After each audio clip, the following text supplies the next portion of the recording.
Greetings to all my fellow watch enthusiasts on YouTube and Facebook and wherever else this video will be seen and shared.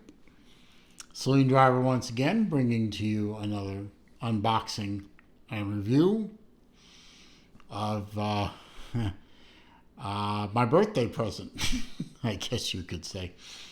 I got this watch as a birthday present from my parents. So very, very, very grateful to receive this watch. Very humbled to receive this, especially in the fact that I think I've mentioned before, my father is not a fan of Breitling. He knows I am, but he's not.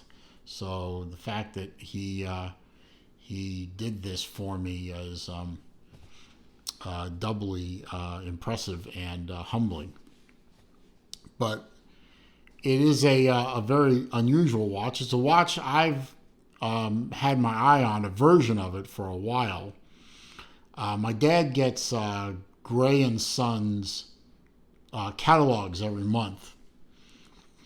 And it's all manner of brands of luxury watches and jewelry, and in there is, of course, a Breitling section, and in that section for months and months and months was a version of this watch, a newer version of this watch called the Breitling Transocean.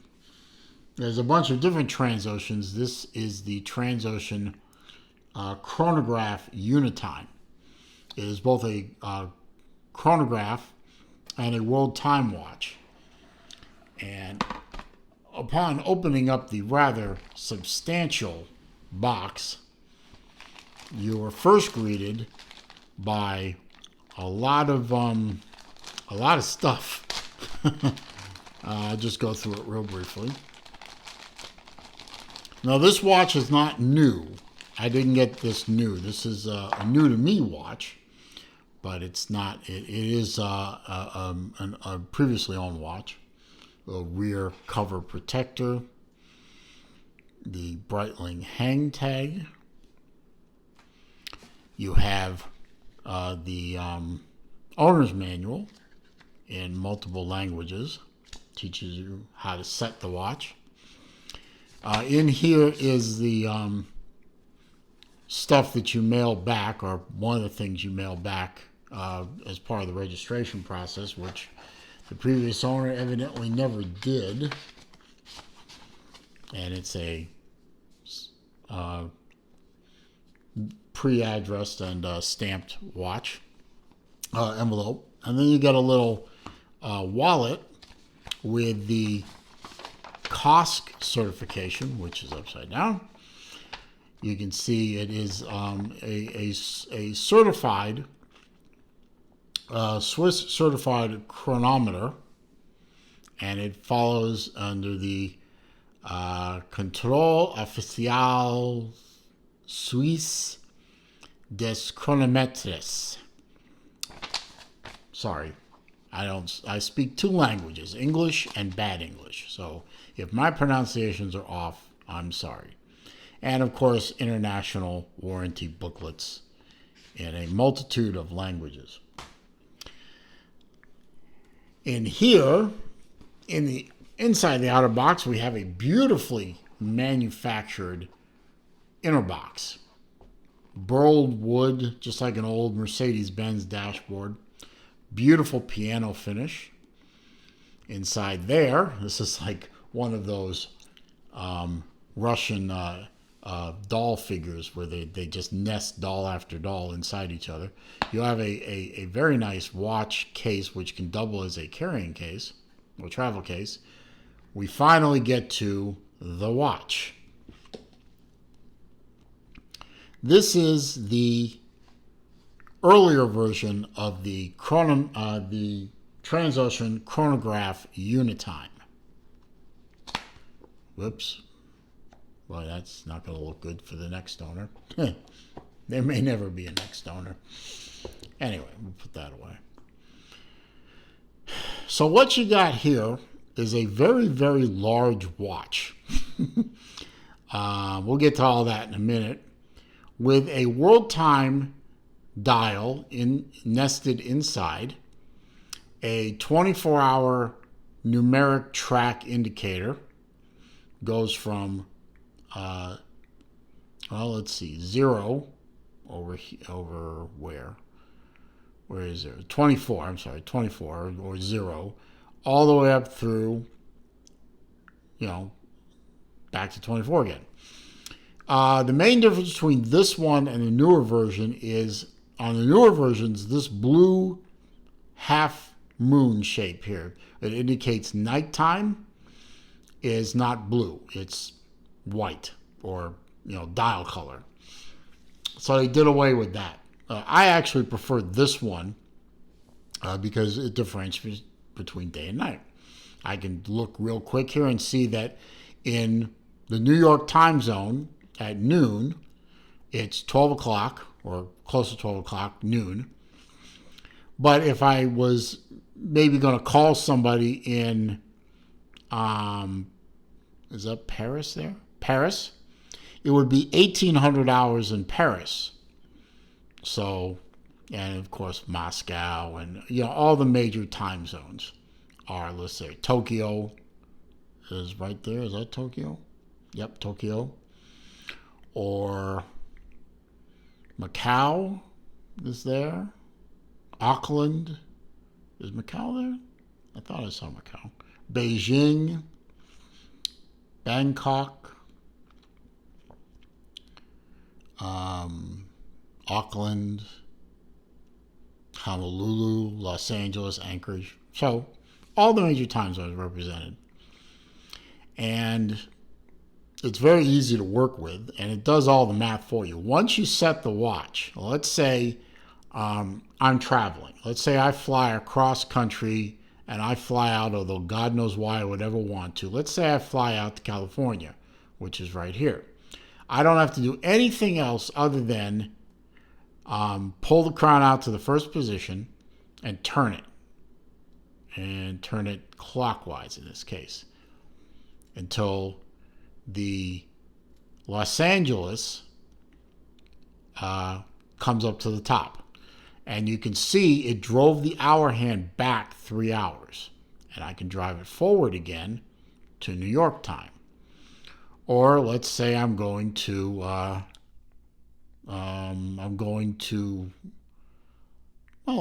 Paris. I can advance the watch until it says Paris. And now it's 6 o'clock in the evening in Paris. And my watch is now set to local time. Set it back. Now I'm back to New York, Eastern time, where I am. And of course, that also drives the date.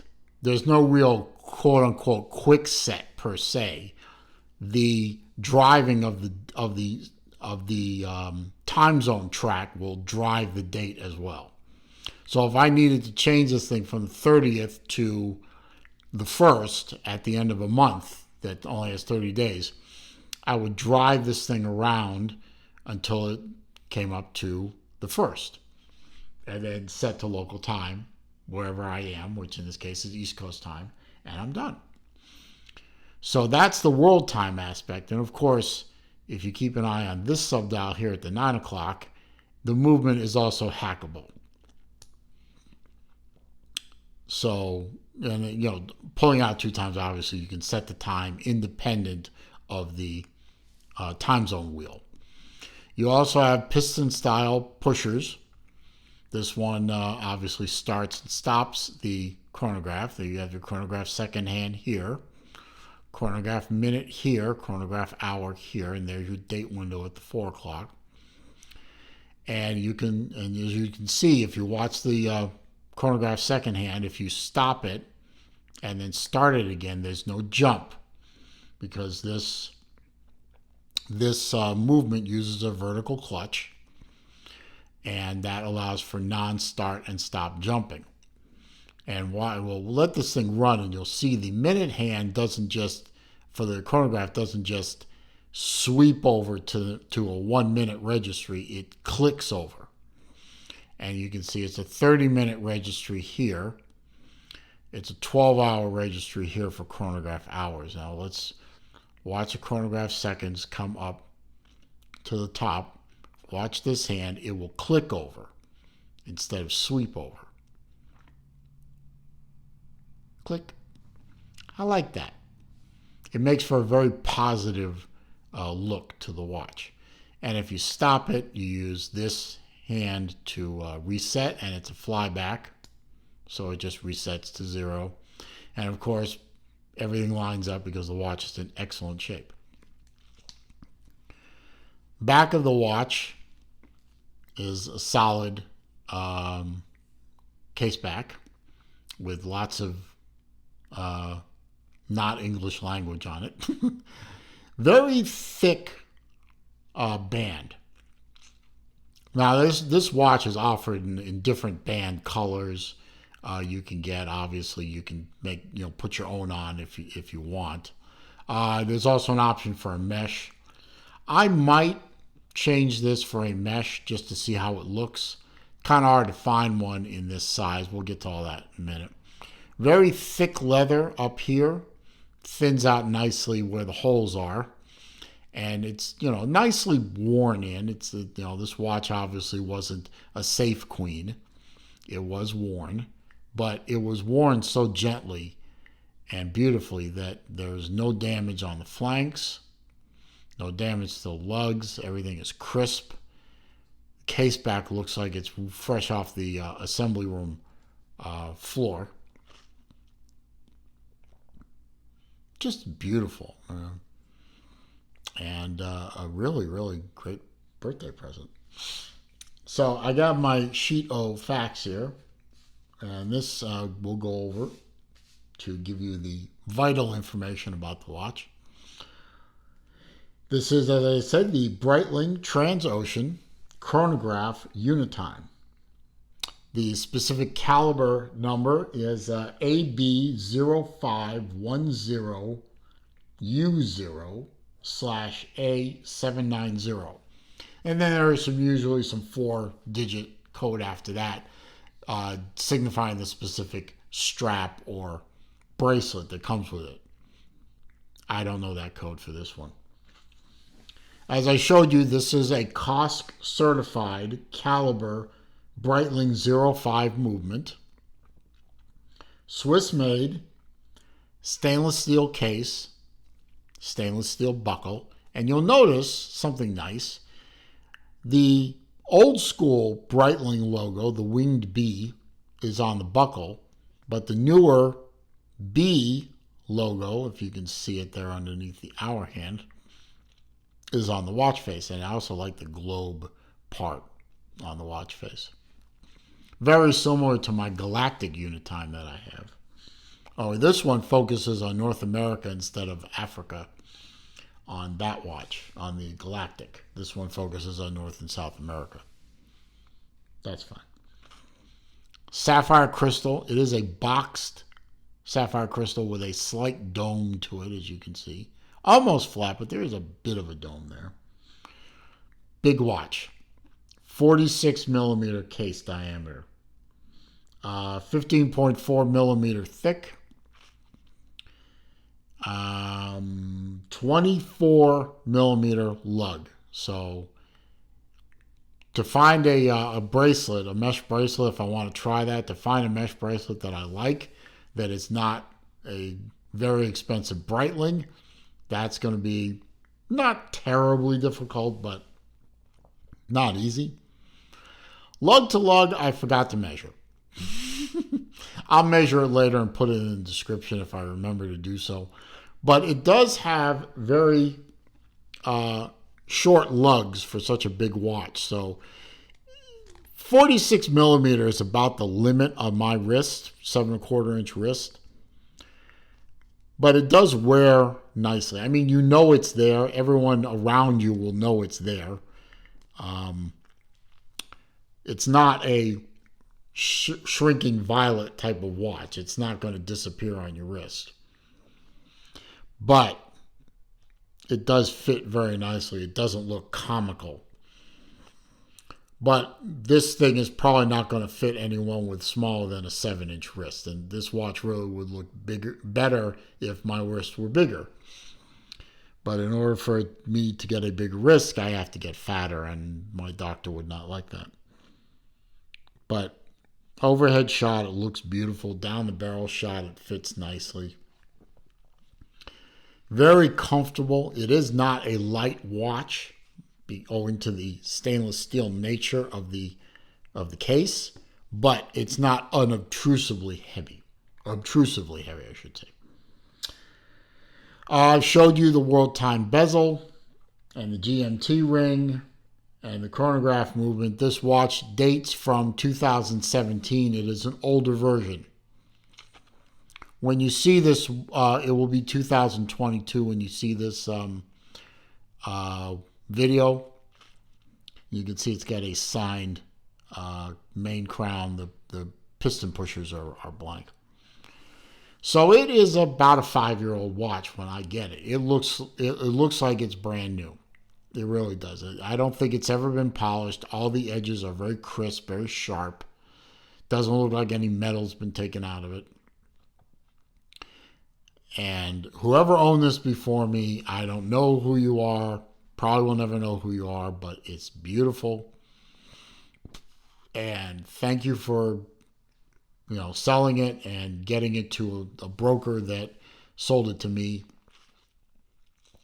And I'm very happy with this watch. I'm ecstatic with this watch. I really am. And I thank my mom and my dad for a wonderful birthday present. Can't imagine anything better, really. Beautiful watch. I'll treasure it. I guess you could almost call it a grail. Anyway, I hope you found this video to be entertaining, useful, informative, perhaps.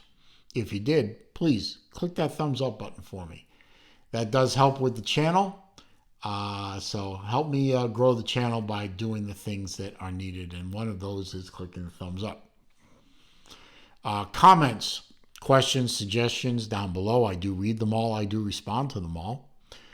However, if you are going to troll me or you are going to leave links to bad places on the internet on my comment page, I will delete the comment and I will block you. If you're new to the channel, of course, welcome. I'm certainly glad you found my channel. I hope you will take the opportunity to check out as many videos as you want. I have over 500 on there.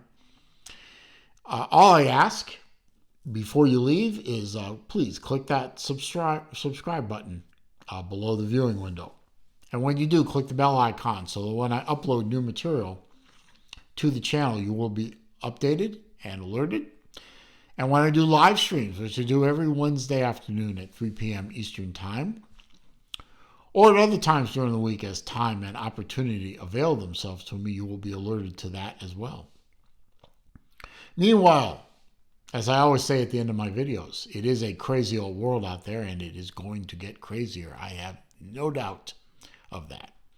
So I ask all of you to be careful, stay safe, stay well, so I can see you later.